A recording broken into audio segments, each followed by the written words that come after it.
Hello mga kadiskarte! Welcome back again dito sa aking YouTube channel. This is Clarice. So mga kadiskarte, sa video na ito is another otangan serye na naman yung ipabahagi ko sa inyo. Bago tayo magsimula, disclaimer po muna tayo. Ang video na ito ay hindi financial advice. Nasa sa inyong mga kamay ang desisyon sa pag-utang. Mga kadiskarte, kung kayo ay bago dito sa aking YouTube channel, please huwag kalimutang mag-subscribe at i-click ang notification bell para ma-update kayo sa bawat video na ibabahagi ko sa inyo. So mga kadiskarte, dahil road to 10k subscribers na po tayo, mamimigay po ako up to 10,000 pesos. So mga kadiskarte, napakadali lang po, hahanapin nyo na po yung hashtag word. Ang unang 5 tao na makakomment ng tamang hashtag word ay mapasali po sa aking listahan. So mga kadiskarte,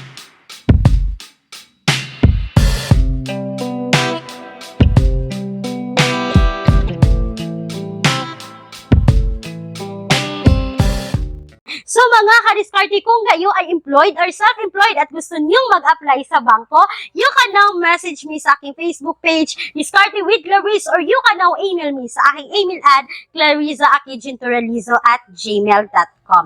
So mga kadiskarte, hindi na natin to patatagalin pa. Pag-uusapan natin itong online loan app na bago pa lang sa Google Play Store. So mga kadiskarte, ito po yung Meta Peso. Mga kadiskarte, sa review na ito is based po sa aking personal experience. Ibabahagi ko sa inyo kung paano po mag-apply dito at kung na-approve ba ako sa online loan app na ito. So mga kadiskarte, si Meta Peso po ay makikita natin sa Google Play Store. So bago pa lang siya kasi meron pa lang siyang 72 reviews at 3.6 stars. So mga kadiskarte, nag-install po ako ng kanilang app at ang sabi po sa kanilang platform is loan amount dito is 1,500 hanggang 40,000. So mga kadiskarte, sabi dito is kailangan po kayo ay 18 years old and above, may isang valid ID at isang Filipino citizen. So pagkatapos dyan mga kadiskarte, pagkatapos kung mag-install dyan ng kanilang app, is kailangan po nila i-access yung ating location, yung camera natin, yung storage, at kailangan po natin maglagay dito ng ating active mobile number kasi magsisend sila ng OTP code at kailangan po natin i-agree ang kanilang privacy policy para po tayo ay makapag-proceed. So mga kadiskarte, ito agad yung bubungad. Maximum credit available dito is 3,000. So nag-click po ako dito ng apply now. So mga kadiskarte, unang-una dito is kanilang basic information. So kailangan po natin ilagay dito yung education natin, yung birth rate, yung loan purpose natin, yung gender, yung marital status. Kailangan po natin maglagay dito ng address natin.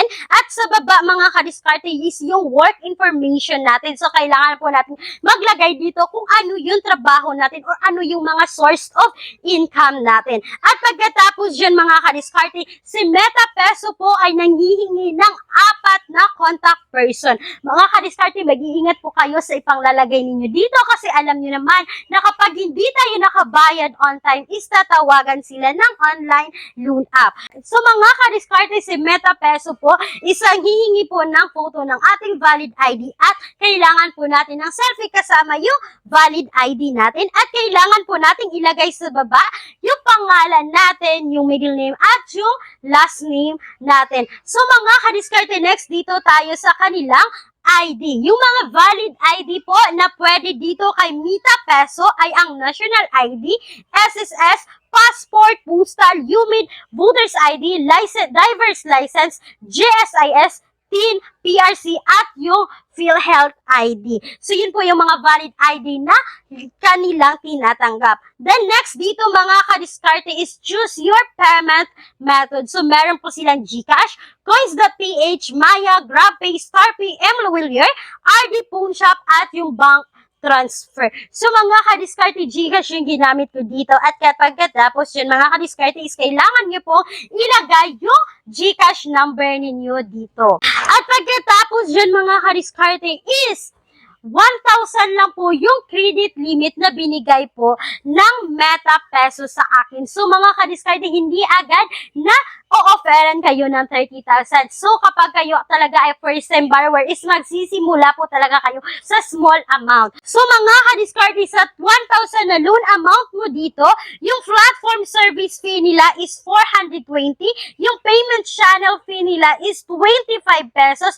So mga kadiskarte, yung amount na ma-receive mo dito mga kadiskarte is 555 pesos kasi aabot po ng 445 yung total deduction nila dito mga kadiskarte at babayaran nyo po sa 7 days lang po. So mga kadiskarte, nasa sa inyo yan kung susubukan ninyo itong si Meta Peso kasi po makikita nyo na agad bago nyo mo proceed yung loan nyo dito is makikita nyo na agad kung magkano na lang yung ma-receive ninyo dito mga kadiskarte. So talagang sinubukan ko mga kadiskarte itong online loan app na ito, talagang pinusid ko talaga kasi nga bago sa Google Play Store. So mga kadiskarte, hindi po ako na-approve dito kay Meta Peso kahit po na tinuloy ko talaga yung pag-utang dito sa kanila is hindi po ako na-approve dito. So mga kadiskarte, kung kayo ay may personal experience dito kay Meta Peso, you can comment po dito sa comment section kung talagang nag-a-approve itong online loan app na ito. Kulang ang budget, ang mahal ng mga bilihin. No problem, may solusyon tayo. Gamit ang isang valid ID, makakautang ka na sa loob ng 10 minutes o mas mabilis pa. Mag-apply ng loan kahit anong oras, kahit gabi o kahit weekends or holiday. Maaaring e-check ang pinned comment sa video na ito, bisitahin ang link at mag-apply na. So mga kadiskarte, that's all for today's video. So maglalagay po ako ng mga links sa pinned comment section. Ito po yung mga alternatives online loan app na subok na ng nakararami. So mga kadiskarte, that's all for today's video. Once again, this is Clarice, ang inyong madaldal na kadiskarte. Laging tandaan na tayong mga Pinoy ay unli sa diskarte. Bye-bye!